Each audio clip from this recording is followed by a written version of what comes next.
স্থানীয় সংবাদ পড়ছি উদয় শঙ্কর ভট্টাচার্য। পশ্চিম জেলায় আগরতলা পুর নিগম এলাকায় আগামী 10ই জুলাই থেকে নতুন করে সমস্ত ধরনের ত্রিচক্র যানের রেজিস্ট্রেশনের উপর নিষেধাজ্ঞা আরোপ করেছে পরিবহন দপ্তর। মোটর ভেহিকেল অ্যাক্ট 1988 অনুসারে যাত্রী এবং পণ্যবাহী সব ধরনের অটো, ই রিক্সা, ই অটো, সিএনজি অটো, পণ্যবাহী অটো 10ই জুলাইয়ের পর রেজিস্ট্রেশন করানো যাবে না। মূলত পুর নিগম এলাকায় ট্রাফিক ব্যবস্থা স্বাভাবিক রাখতে এবং যাত্রীদের নিরাপত্তা সুনিশ্চিত করতে এই সিদ্ধান্ত নেওয়া হয়েছে। পরিবহন দপ্তর গোটা বিষয়টি পর্যবেক্ষণের মধ্যে রাখবে বলে এক বিজ্ঞপ্তিতে জানানো হয়েছে। কেন্দ্রীয় স্বরাষ্ট্রমন্ত্রী অমিত শাহ বলেছেন, 3 নতুন ফৌজদারি আইন শাস্তিমূলক নয়, বরং ন্যায় বিচার প্রদানকারী এবং ভুক্তভোগী কেন্দ্রিক। তিনি বলেন, নতুন আইনে শাস্তির চেয়ে ন্যায় বিচারকে অগ্রাধিকার দেওয়া হয়েছে। বিলম্বের পরিবর্তে দ্রুত শুনানি এবং দ্রুত ন্যায় বিচার এবং ক্ষতিগ্রস্তদের অধিকার সুনিশ্চিতভাবে রক্ষা করার ব্যবস্থা রাখা হয়েছে। গতকাল নতুন দিল্লিতে শ্রী শাহ বলেন, 4 বছর ধরে সংশ্লিষ্ট সব পক্ষের সঙ্গে প্রতিটি দিক নিয়ে বিস্তারিত আলোচনার পর নতুন আইন প্রবর্তন করা হয়েছে এবং স্বাধীনোত্তরকালে কোন আইন তৈরি করা নিয়ে এত দীর্ঘ আলোচনা হয়নি। স্বরাষ্ট্রমন্ত্রী বলেন, নতুন আইনে নারী এবং শিশুদের বিরুদ্ধে হওয়া অপরাধের বিষয়টিকে অগ্রাধিকার দেওয়া হয়েছে। সম্পূর্ণরূপে বাস্তবায়িত হলে এই 3টি আইন আধুনিক বিচার ব্যবস্থা তৈরি করবে এবং নতুন আইনে আধুনিক প্রযুক্তি গ্রহণ করা হয়েছে। তিনি আরও বলেন, আগামী 50 বছরে আসা প্রযুক্তিও এতে সংযুক্তি করার ব্যবস্থা করা হয়েছে। সচিবালয়ের কনফারেন্স হলে গতকাল এবছর রাজ্যের বিদ্যাজ্যোতি বিদ্যালয়গুলির ফলাফল নিয়ে এক পর্যালোচনা সভা করেন মুখ্যমন্ত্রী প্রফেসর ডাক্তার মানিক সাহা। সভায় মুখ্যমন্ত্রী বলেন, শুরুতেই কোনো কাজে সাফল্য আসবে এমন নাও হতে পারে। সমস্যা চিহ্নিত করে তা কাটিয়ে উঠতে পারলেই সাফল্য আসবে। এবছর বিদ্যাজ্যোতি বিদ্যালয়গুলির ফলাফল কিছুটা খারাপ হয়েছে। বর্তমান রাজ্য সরকার সুনির্দিষ্ট পদক্ষেপ নিয়ে এই সমস্যা থেকে উত্তরণের পথ খুঁজবে। মুখ্যমন্ত্রী বলেন, ফলাফলের পর্যালোচনা করে দেখা গেছে অনেক বিদ্যালয়ের ফলাফলই উল্লেখযোগ্যভাবে ভালো হয়েছে। রাজ্যের সব পঞ্চায়েত অফিস গতকাল থেকে ই অফিসে রূপান্তরিত হল। মুখ্যমন্ত্রী অধ্যাপক ডাক্তার মানিক সাহা গতকাল সচিবালয়ে এক অনুষ্ঠানে বৈদ্যুতিন বোতাম টিপে ই অফিসের সূচনা করেন। অনুষ্ঠানে মুখ্যমন্ত্রী বলেন, দিনটি এক ঐতিহাসিক দিন। এখন থেকে গ্রাম পঞ্চায়েত স্তরে জনগণ ই পদ্ধতিতে অভাব অভিযোগ জানাতে পারবেন।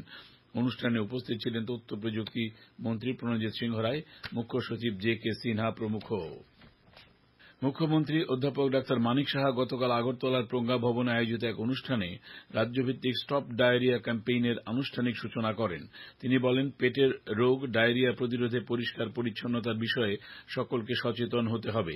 ডায়রিয়া রোগ থেকে শিশুদের রক্ষা করতে হলে মা এবং শিশুর স্বাস্থ্যবিধির উপর বিশেষ নজর দিতে হবে। গ্রামীণ এলাকার জনগণের কাছে স্বাস্থ্য সচেতনতার বিষয়টিও পৌঁছে দেওয়ার জন্য অঙ্গনওয়াড়ি কর্মী ও আশা কর্মীদের দায়িত্বপূর্ণ ভূমিকা নিতে হবে। কর্মী, জন অভিযোগ এবং পেনশন প্রতিমন্ত্রী ড জিতেন্দ্র সিং গতকাল নতুন দিল্লিতে পারিবারিক পেনশনভোগীদের অভিযোগের কার্যকর প্রতিকারের জন্য একটি বিশেষ উদ্যোগের সূচনা করেন।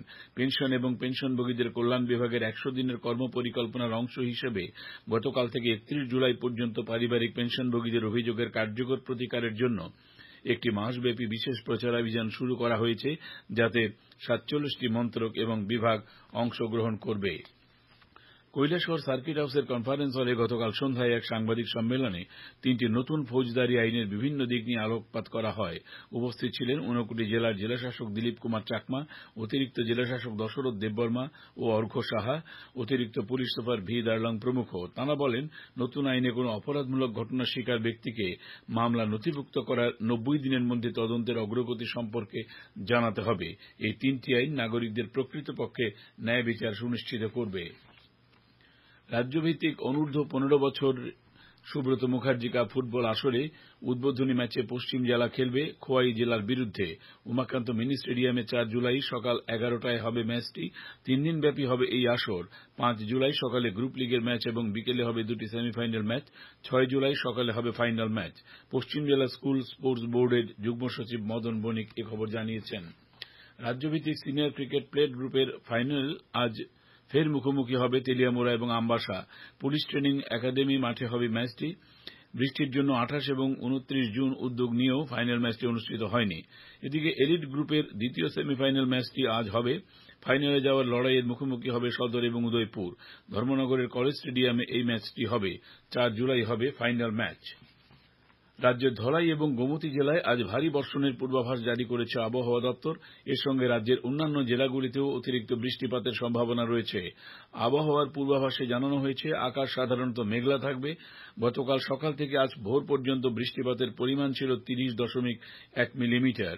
আজ সকালে সর্বনিম্ন তাপমাত্রা ছিল 26.1 ডিগ্রি সেলসিয়াস। দিনের সর্বোচ্চ তাপমাত্রা থাকবে 30 ডিগ্রি সেলসিয়াসের কাছাকাছি। স্থানীয় সংবাদ এখনকার মতো শেষ হলো।